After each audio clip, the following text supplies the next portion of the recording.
Est-ce que tu dois détruire l'ego de ton contradicteur pour gagner un débat? Eh ben, on va voir ça tout de suite en analysant l'audition d'Alexis Tshens à l'Assemblée nationale. Parce que juste avant que le youtubeur raccroche au nez des députés, c'est un combat rhétorique de 30 secondes dont on peut apprendre beaucoup de choses. Il faut imaginer qu'un débat, c'est un peu comme une partie de Tekken. Chaque argument ou contre-argument te fait gagner ou perdre des points d'impact. Et ici, le député Arthur Delaporte, il part avec des points bonus. Parce qu'en tant que président de cette commission, il est dans un cadre qui lui donne du pouvoir, légalement et symboliquement. Le problème, c'est qu'en décidant d'inviter des influenceurs qui sont hyper problématiques et en utilisant cette commission pour les dénoncer, les députés ont transformé l'objet de cette commission. C'est plus un débat, c'est même plus une enquête, c'est un combat de couilles. Mais du coup, les deux, là, très rapidement, ils vont même plus essayer de gagner des points pour défendre leurs idées, mais ils vont tout faire pour essayer de diminuer la crédibilité et l'autorité perçue de leur adversaire. Quand vous dites énormément de PUTES, peu de filles bien, est-ce que les propos que je viens de citer vous semblent contrevenir plus largement à la loi? Là, Arthur Delaporte, il essaye d'utiliser le stratagème numéro 20 de Schopenhauer. Tirer des conclusions pour essayer de disqualifier rapidement la parole de Hitchens. Et il le fait avec une question, qui n'en est pas vraiment une, pour pousser Hitchens à dire lui-même qu'il tient des paroles qui ne sont pas conformes à la loi. C'est le stratagème numéro 7.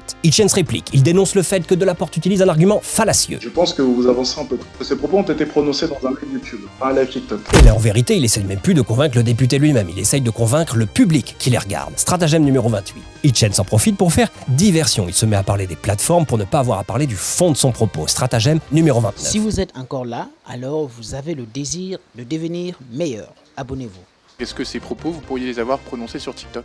C'est fort possible. Maintenant, si vous trouvez un extrait vidéo où je le fais, c'est avec plaisir. Là, Alexis Tshens, il enchaîne les insolences. Il cherche à décrédibiliser, mais surtout à fâcher son adversaire pour lui faire perdre ses moyens. Stratagème numéro 8. Et ça va marcher un petit peu trop bien. Le député, il réplique en citant d'autres phrases intolérables de Hitchens, et Hitchens se défend en dénonçant l'usage du stratagème numéro 24, tiré de fausses conclusions. Vous avez pris 10 secondes de mon propos, vous l'avez isolé, et vous venez de me le balancer à la gueule. Problème de Balancer à la gueule, excusez-moi, mais Delaporte l'interrompt. vous prenez son téléphone si elle refuse, c'est une pute sur Ah, YouTube, mais les si conditions, vous changez- excusez-moi, je vais finir. si vous changez de sujet- Laissez-moi finir, s'il vous Si plaît. vous changez de sujet, Je vous demande de me laisser Comment finir. Il enchaîne le plus vite possible sur autre chose pour que Hitchens ne puisse plus rebondir. Stratagème numéro 18. C'est moi qui mène l'audition, C'est je suis une président de la commission d'enquête. Paf, c'est là le point de bascule. À l'intérieur, il est furax, son ego est touché, alors il sort une arme qui n'a qu'un seul coup, l'argument d'autorité. Stratagème numéro 30. Je suis président de la commission d'enquête. Aïe, aïe, aïe. Any man who must say I am the king is no true king.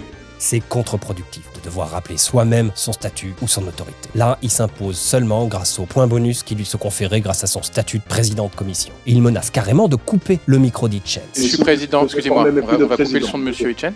Sur le plan rhétorique, c'est comme s'il le braquait avec un gun. C'est un passage en force pour reprendre la main. Il escalade très haut et très fort l'échelle de l'autorité. Et si Hitchens veut à tout prix préserver l'intégrité de son ego, eh bien, il va falloir que, à son tour, il sape très fort l'autorité du député. Je vous disais... Au revoir, monsieur. Voilà. Bonne journée. Je finis mon propos.